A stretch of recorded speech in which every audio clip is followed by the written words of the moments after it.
what I was asked to do was just give a general update on bovine trichomoniasis and have a couple of national issues I want to just make you guys aware of, and then I'll give you some specifics on what's going on in Texas. I think we're a good model for especially a state that's trying to decide what to do, or an industry, because we're not long and we're not new. We're right in the middle of it. So I've been asked by a couple of different folks to kind of briefly go over again some of the changes our program has undergone in the last 5 years.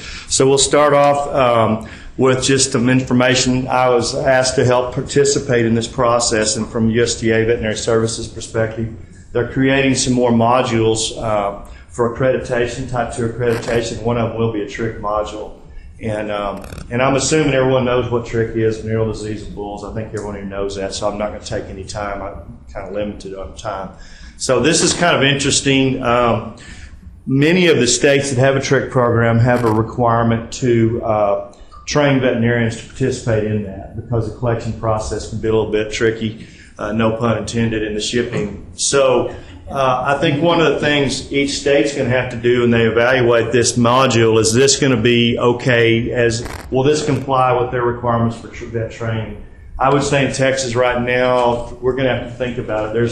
It's a kind of a good overview start. It's not quite as detailed as we want, because, as I said, there's a lot of issues with veterinarians shipping in a timely fashion. There's different rules between states and different lab processes, and so we probably would not accept this in lieu of our specific state training. But I think it's a good start, and if you're in a state that has nothing, it may be better than trying with a limited staff. It could be okay. So we're going to continue to watch this. It's a work in progress. But these modules, there are 23 that veterinarians can do, and we've got them in Texas. If y'all hadn't thought of that, we've gotten these approved by our vet licensing board for continuing education. So when you take these, they also will apply towards your mandatory CEU, so it's a good thing.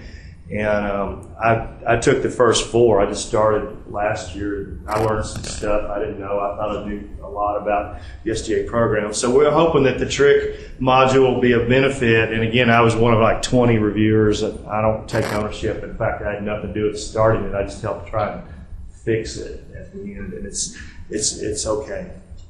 But it's going to teach vets about trich and the clinical signs. And as I said, where it falls short is telling the veterinarian how to get the samples to the lab in their state or location. So I just want to make y'all aware of that. Keep your eyes open, and the USDA folks asked me to share that information with you.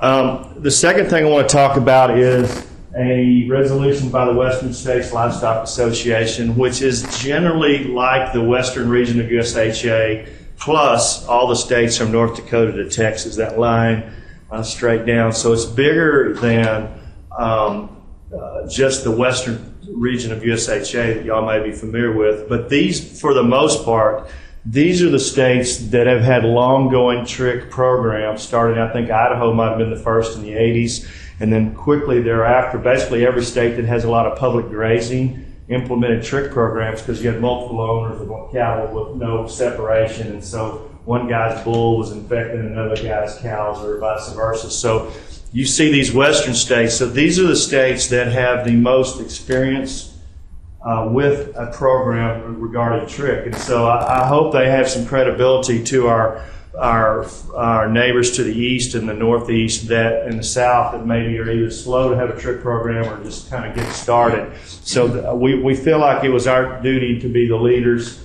in presenting these issues for all 50 states to consider for a disease program that we think is valuable as part of the western states. Here's what we saw. There were basically many different state rules and regulations regarding trich, from either in the state or entry requirements, but we focused on the entry requirements because we felt like that's something that state animal health agencies and officials had some ability to influence on behalf of the producers to make them more understandable, so it's not confusing. And so what we saw here were trich rules all over the place. And why are they all over the place? Because there's no national program. As y'all know, USDA has not had any involvement. This has been a grassroots swelling by the cattle industry to start this program. And so the good is that each state has been able to work with their industries and move at our own speed. You know, we can be aggressive or not aggressive. So the industry feels very involved and likes this program. This is a very popular program for the cattle industry because, you know, they're in charge as far as I'm concerned, at least for now, because we don't have to do it. If they didn't want to participate, the animal health officials in that state would say, okay, fine, we're not going to do it.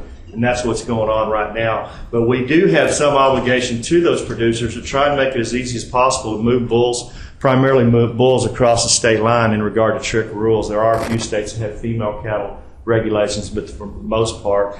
And so what the western states did is we've actually talked about it 2 or 3 times. They put together this resolution basically to ourselves. It was basically western state vets saying to all the state vets, take a look at least these 3 things. And when we first started, there was 4.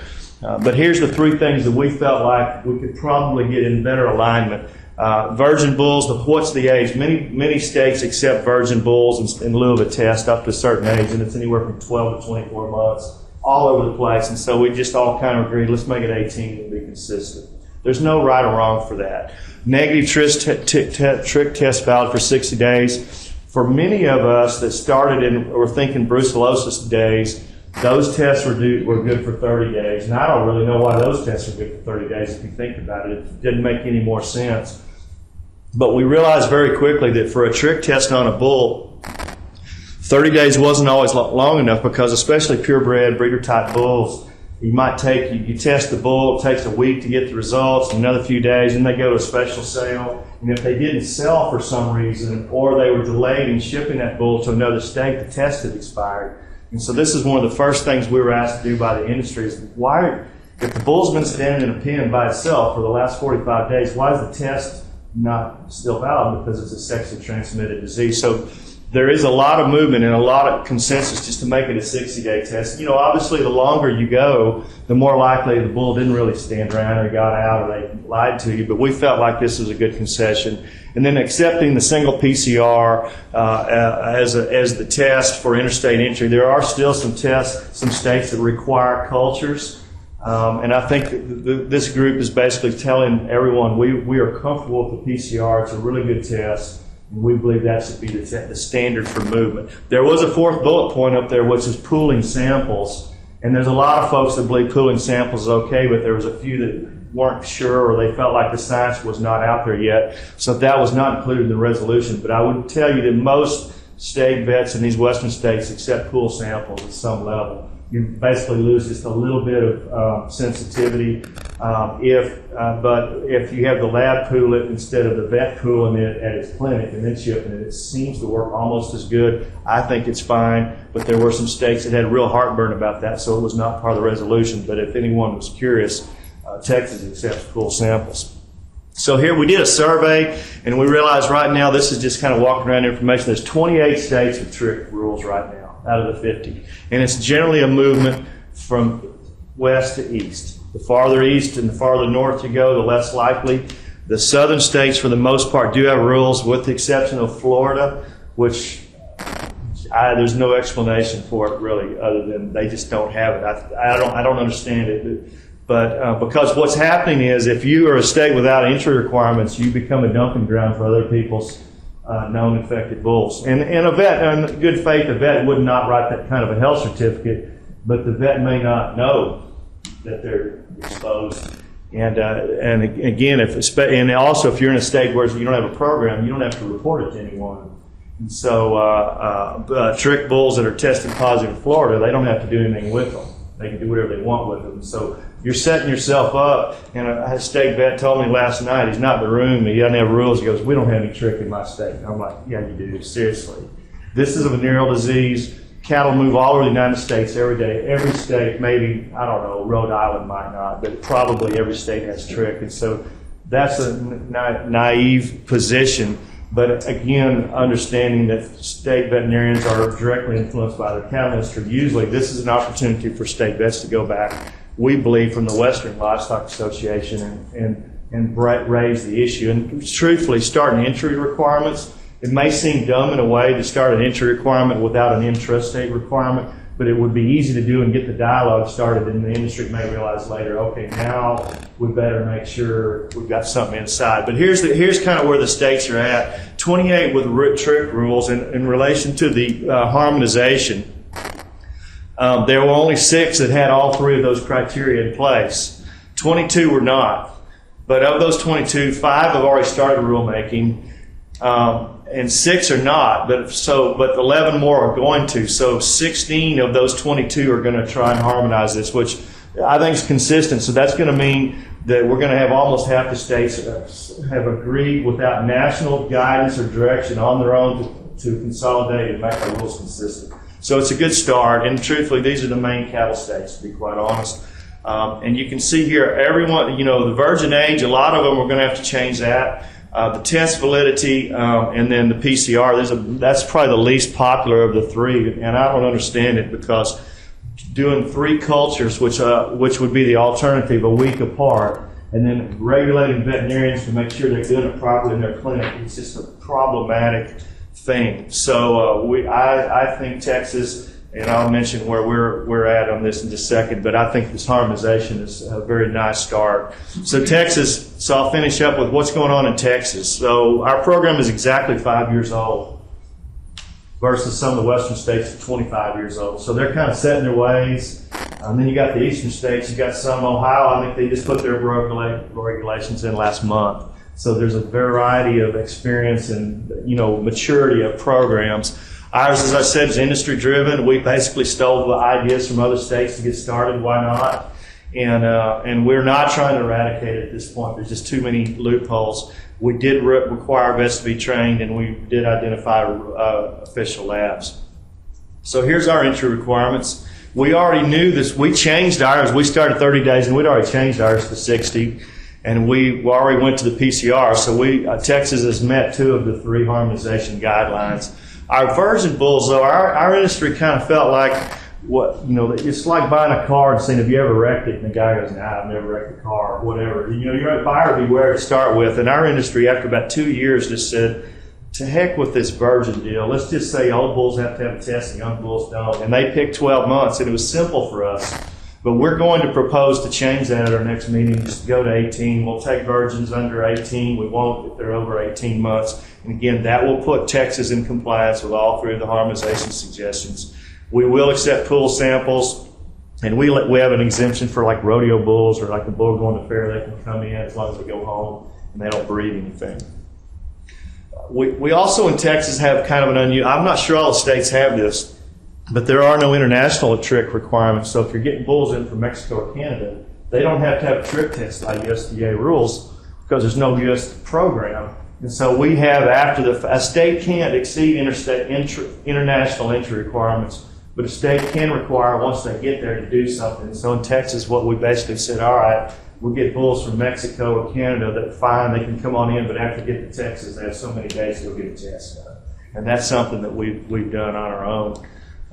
So if we have an infected herd in Texas, then we're pretty average. Like I said, we stole most of our ideas at the start from other states and have amended them. That's how I'll finish up showing you what those amendments are. It's reportable. It's really important. If you don't have it reportable, then you've got opportunities for producers to play games and hide the disease. And we only deal with bulls. That's the tenet of most programs. There's a few states looking at female cattle, but probably almost all don't. It takes 2 negative tests, at least 7 days apart, to release the herd, and we accept pool samples. And we do tell the neighbors right now, and that's one of the things I'll talk about at the end. So here's our statistics in Texas. Last year we tested 29,000 bulls and had 714 positive. And the prevalence is 2.5% of that, but it's impossible to figure out what our real prevalence is. Because you may have one herd with 100 bulls and they test them and 40 are positive. Well, then the next week they test 60 again and they're all negative. And so you get a skew, you can't figure it out because you have a population that, it's not 60 negative. The next week we knew they were going to probably be negative, or most of them were going to be negative, so that's kind of skews it.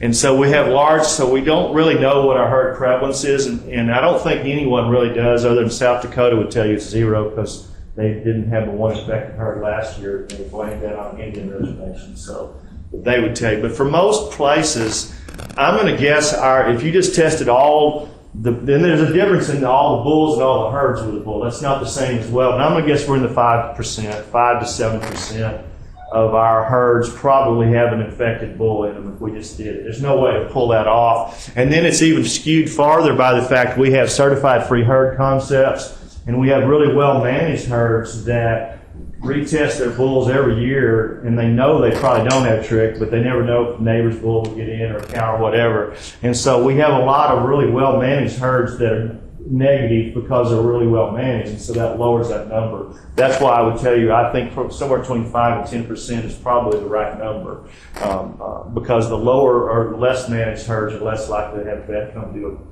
soundness exam and all that kind of stuff. But we really don't know. This is kind of interesting. This was where our positives were, just to give you a workload idea in Texas.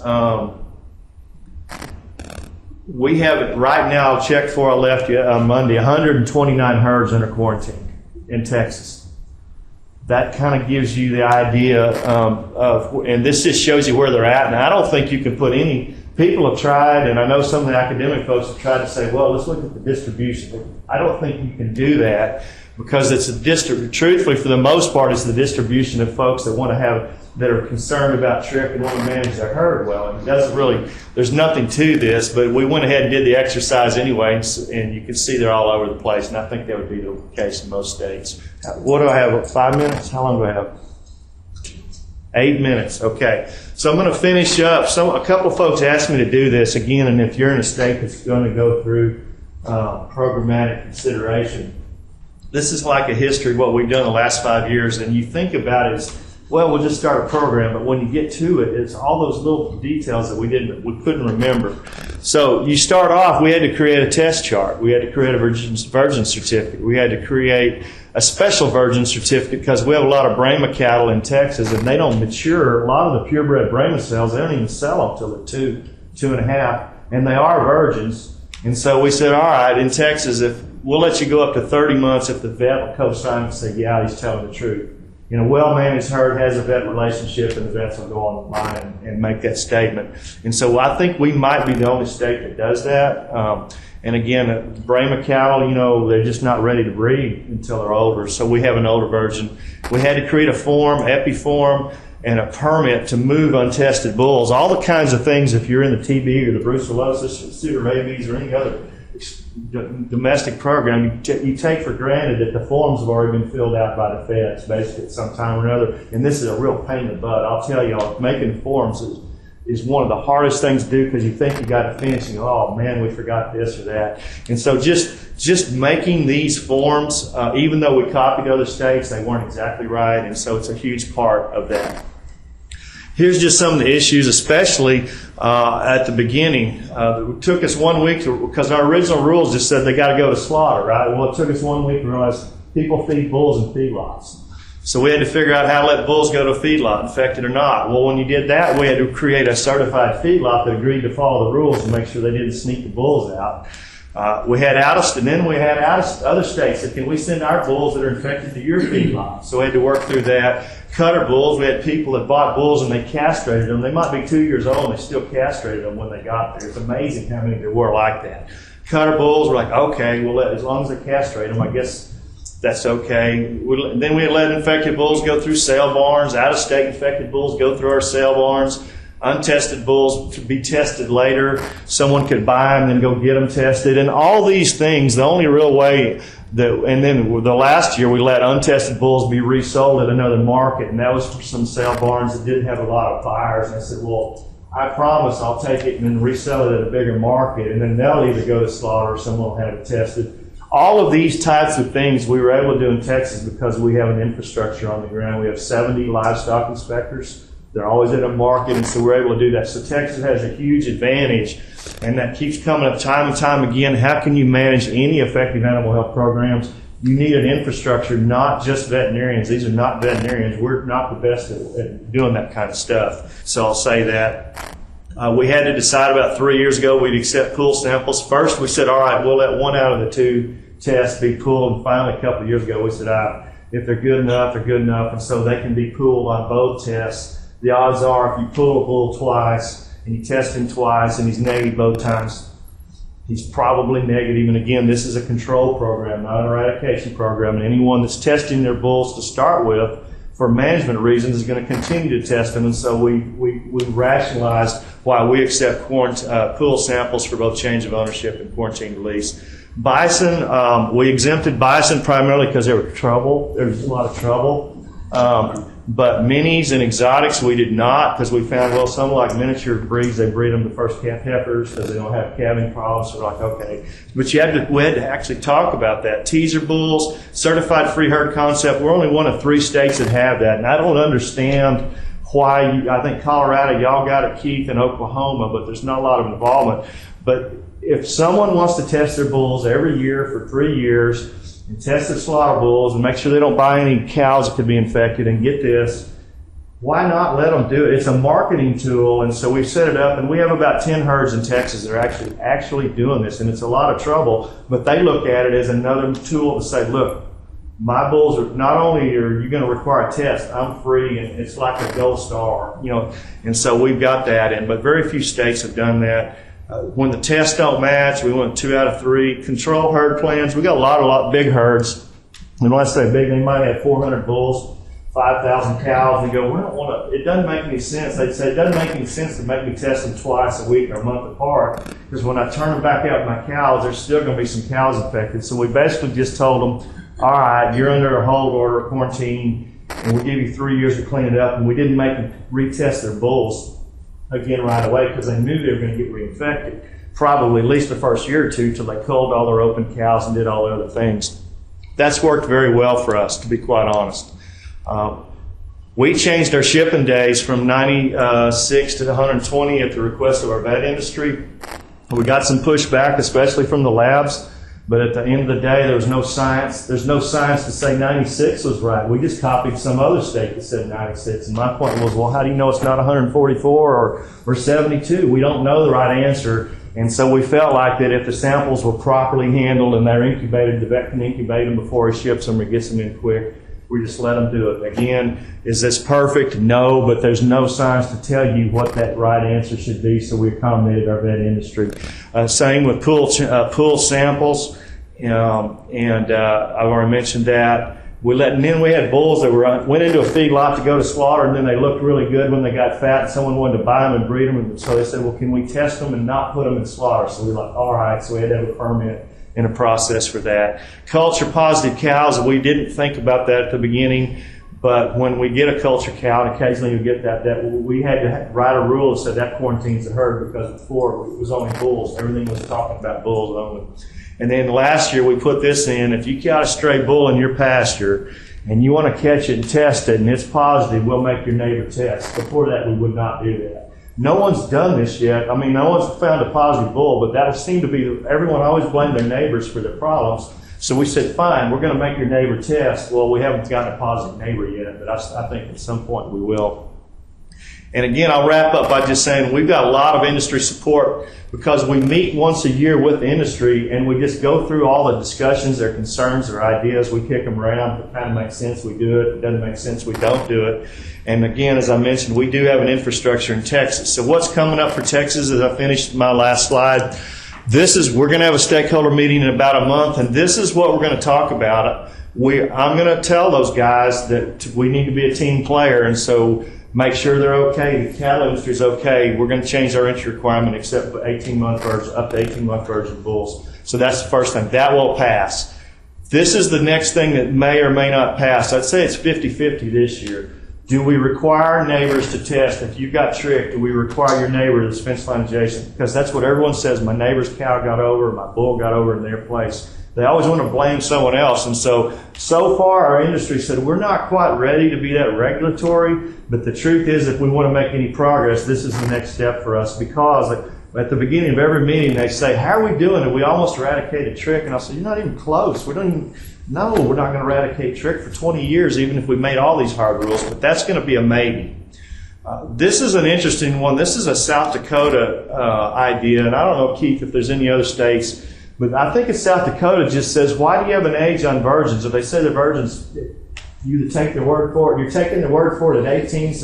So my understanding is they just said, If the guy says they're virgin, he'll sign a certificate, we'll accept it, and you're buying a bull untested at your own risk anyway. Truthfully, if you're smart, you'd still go get it tested. So I don't know, Keith, if you have any thoughts on that, but we're actually going to talk about it because it kind of makes sense in a way. You either trust the guy or you don't, and you should go test your bulls anyway. So I don't know. We're going to talk about it. The trick tubes versus the in-pouches, this is a lab shipping media debate that's not, we're waiting on some tests.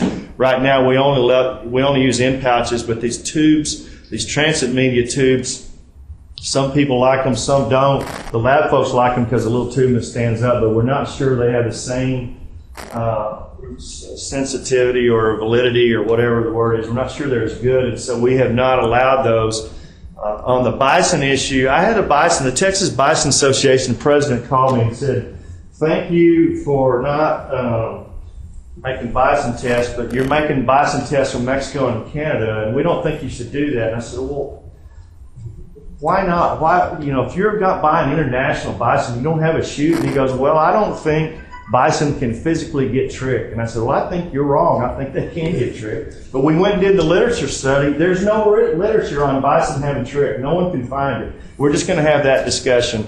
And then the final thing I will say is female cattle, eventually we're going to, as a program matures, if we really want to make real headway in the United States, we're going to have to deal with the female cattle. And that means maybe if you're quarantined, open ones have to go to slaughter. That would be the first step. Well, the problem is, that's really regulatory. You've really got to have a presence. And I'll tell y'all one story as I finish. I got a call Friday from a vet. He trick tested a herd that was under a court order to disperse the next day due to a divorce. They had 100 bulls, and I don't know how many. It was like 1,000 cows. Well, they got tricked. He didn't get the test back until Friday. The sales, a court-ordered sales on Saturday. It was a production sale, club calf. And he goes, I got about 300 open cows, and I know that we shouldn't. And he said, these are really nice quality cows. What should I do? And my answer was, I think you should. The owner should announce at the beginning of the sale, I'm quarantined for trick. All my bulls got to go to slaughter. We had that covered. We had no regulation on those cows, but you should not. Now, could you have bought those 300 open cows, taken them home, isolated them, put some poor quality bulls or whatever, bred them and got half of them, and then they would have been okay? Yeah, but his dilemma was, we shouldn't let these open cows sell, and this is a replacement sale, and it's ordered. They can't stop the sale. The judge ordered it. They won't talk to each other, the man and the wife. They're going out. And I said, well, all you can do is announce it. But that's the problem with female cattle. Those open cattle, probably a lot of them have trick, and should not go back to someone else's pasture. Bred cows will tend to be all right. So this is a discussion. I know in Texas we're not ready to deal with this yet, but that's within 5 years. And we're seeing some other states that are dealing with that, saying if you're quarantined, your open cows don't have to go to slaughter. But the problem is you could release the quarantine with 2 tests in just a couple of weeks and you're out of it. So the only way you can get around that, in my mind, would have a quarantine for like a year or some long until the next breeding season. Otherwise, you just wait for your quarantine release. Then, if you're unethical, you're going to sell your open cows as soon as it's released. So those are the issues with trick. I'm glad to have given y'all an update. I'm just one of 50 state vets. Texas is probably average in a lot of ways, and Dr. Rohr sitting back there, he may have some thoughts. But I want to bring you all the harmonization efforts from the western states. There is now an accreditation module. Just kind of tell you what we're doing in Texas to give you a feel for how the trick program works.